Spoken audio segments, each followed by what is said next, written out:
We must defend those that we disagree with, but are honest and have integrity. There are people that were on this stage, and I don't have permission to say who they were, but there were people on this stage that not only took great personal risk, but also, one in particular, organized for our president, led a prayer breakfast, is a Democrat. You would think the media will tell you that there was only a bunch of tea parties. No, no. That person stood on this stage because of honor and integrity. There's a lot we can disagree on, but our values and our principles can unite us. We must discover them again.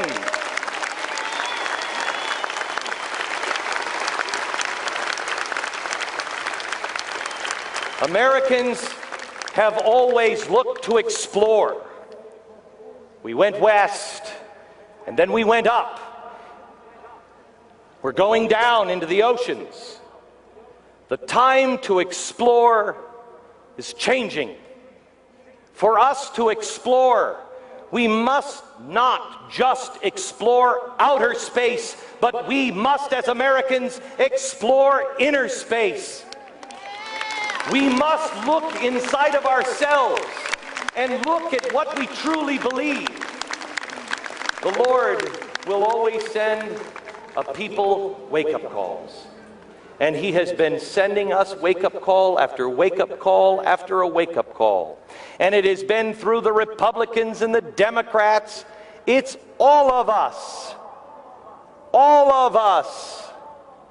He has been sending us wake-up calls. And you can send two kinds of wake-up calls. One through fear, like 9/11. 9/11 woke us up, and we stood shoulder to shoulder for a very short period of time. Politics didn't matter. Color didn't matter. It didn't matter if you were poor or you were rich. We were Americans together. Beyond that, we were God's human creation standing together.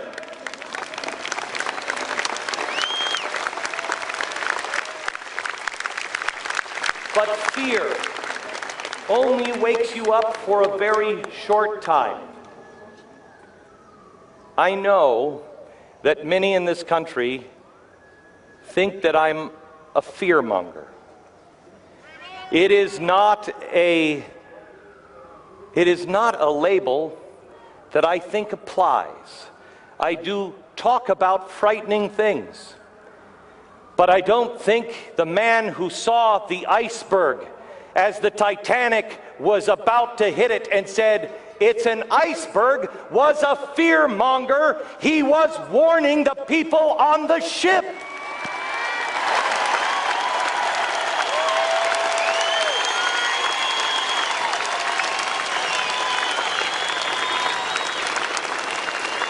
Waking people up through fear only will awaken them for a very short period of time, as we all found out with 9/11.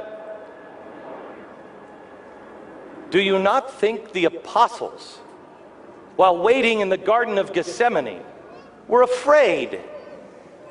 Jesus asked them, "Just watch with me for an hour."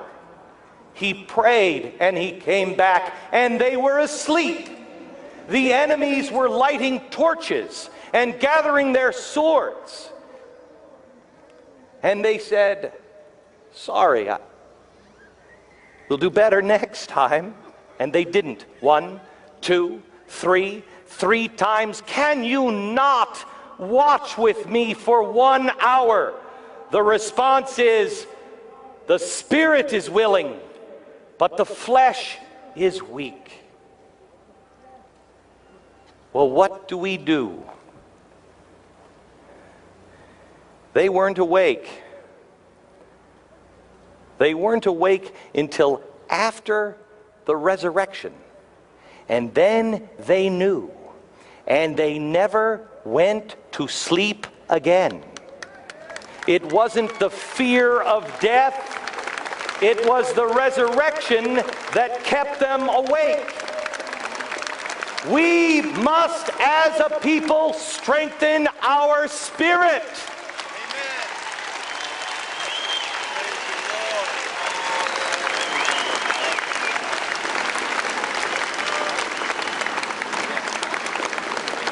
I ask you, Republicans, Democrats, Independents, Americans, we are all Americans. We all must realize how nice we have it here, despite all of our problems. We must recognize the great things that we have done, while noticing as well, so we can learn from the lessons, all of the bad things that we have done. Know them, so we never repeat the same mistake. But we must make a choice today. I gave a 40-day challenge on the air 40 days ago today. I asked you to do 3 things: faith, hope, and charity.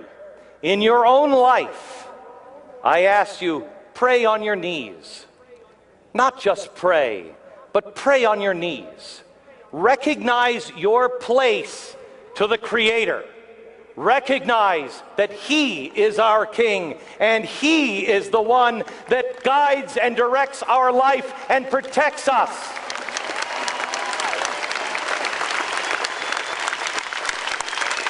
I ask not only if you would pray on your knees, but pray on your knees with the door open for your children to see. Not only pray with them, but let them see their father or their mother humbled by God in prayer. That which they gaze upon, they will become.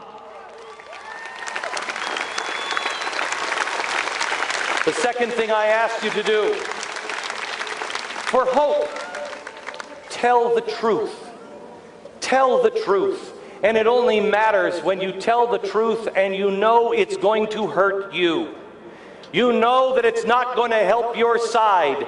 Tell the truth. America is crying out for the truth. Tell the truth in your own life and then expect it from others.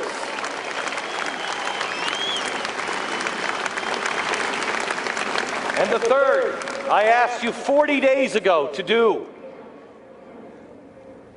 For charity, connect with your family, your spouse, and your children. Give them extra time. Give them extra attention. Charity begins at home first.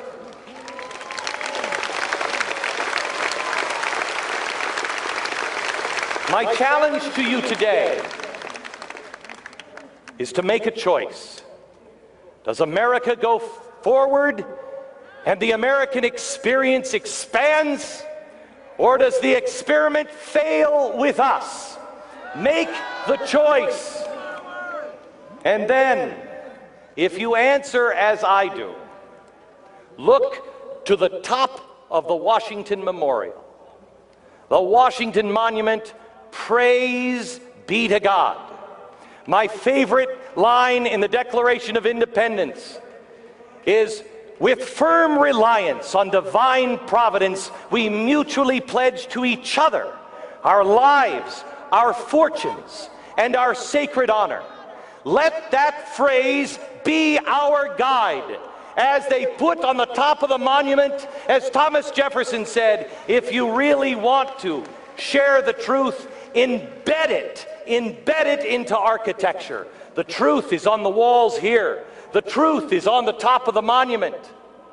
But it's also in our founding documents. What is the answer? Do you think they were just using the wrong size font when they said, "We the people"? Do you think somebody was like, "Hey, you got to size that down a bit, it'll not fit on the page"? That was code. They knew we would forget.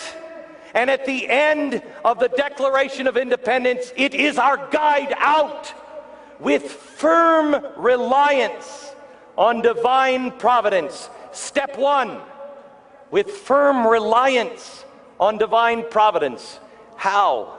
How can you possibly have firm reliance if you don't know what you believe?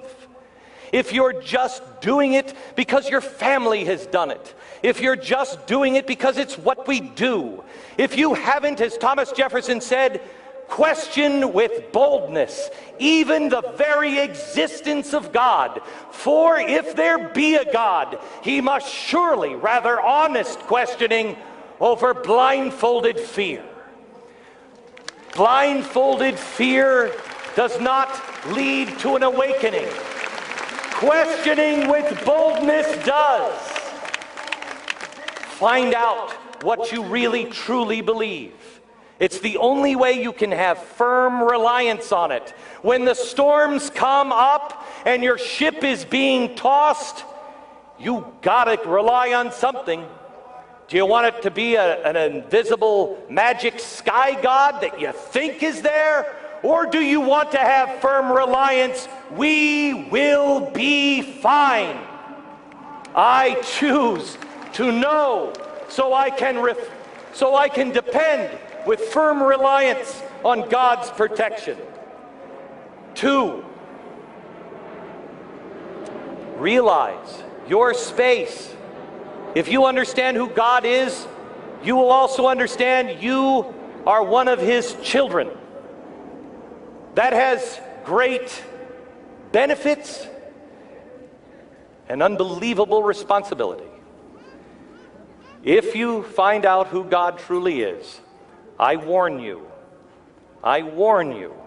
if you know who he is, it will be the biggest blessing in your life, but it will also be the biggest curse in your life, because on some things you will then no longer have a choice, because you know what is true, you know who you serve, and you must stand there because you have no other choice. Know who he is and know who you are.